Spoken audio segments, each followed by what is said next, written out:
और आइए अब सीधा रुख कर रहे हैं इस वक्त लखनऊ का, जहां वन नेशन वन इलेक्शन पर बैठक हुई। संसदीय संयुक्त समिति की प्रेस कॉन्फ्रेंस हो रही है। वन नेशन वन इलेक्शन को लेकर जो बैठक हुई उसमें क्या कुछ निर्णय हुए या क्या कुछ चर्चाएं हुई, इसको लेकर जानकारी आइए सुनते हैं। हरीश साल्वे जैसे हमारे बहुत ही सीनियर एडवोकेट और लीगल एक्सपर्ट हैं, वो भी थे। इस तरह से लॉ मिनिस्टर भी थे, 8 मेंबर थे उसके। उस कमेटी ने अपनी 18,000 पेजेस से भी ज्यादा अपनी रिपोर्ट में कई लोगों से सुनने के बाद, सारी पॉलिटिकल पार्टीज को सुनने के बाद, अपनी रिपोर्ट में सरकार को अनुशंसा की कि लोकसभा और विधानसभा के चुनाव साथ होने चाहिए और उसके 100 दिन के बाद, 100 दिन के अंदर अंदर सभी इंस्टीट्यूशन ऑफ सेल्फ गवर्नमेंट, जिसको हम कहते हैं हमारी पंचायत और म्युनिसिपैलिटीज, इनके चुनाव 100 दिन के अंदर, लोकसभा विधानसभा चुनाव होने के 100 दिन के अंदर उनके चुनाव हो जाने चाहिए। ये रिकमेंडेशन थी। सरकार ने उसमें 2 रिकमेंडेशन से एक रिकमेंडेशन को माना कि लोकसभा और विधानसभा के चुनाव साथ होने चाहिए। कैबिनेट ने उसको अप्रूव किया।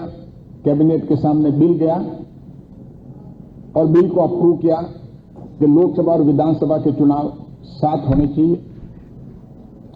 और वो बिल जो है पार्लियामेंट के सामने आया।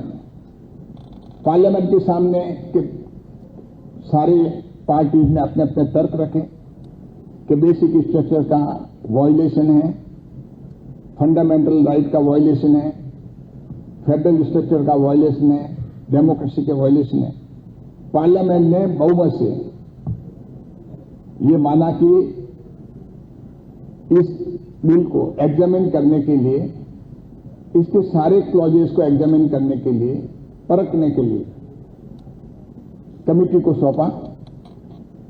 जॉइंट पार्लियामेंट कमेटी दोनों हाउसेस की है, जिसमें लगभग 41 मेंबर हैं।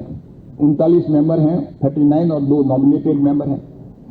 41 मेंबर्स जो हैं वो पार्लियामेंट के द्वारा उनका नॉमिनेशन हुआ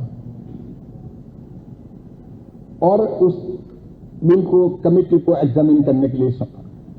कमेटी ने सर्वप्रथम, क्योंकि कई मेंबर्स का कंसर्न था कि फेडरल स्ट्रक्चर के अनुसार नहीं है, बेसिक स्ट्रक्चर के अनुसार नहीं है बिल और डेमोक्रेसी के अनुसार नहीं है,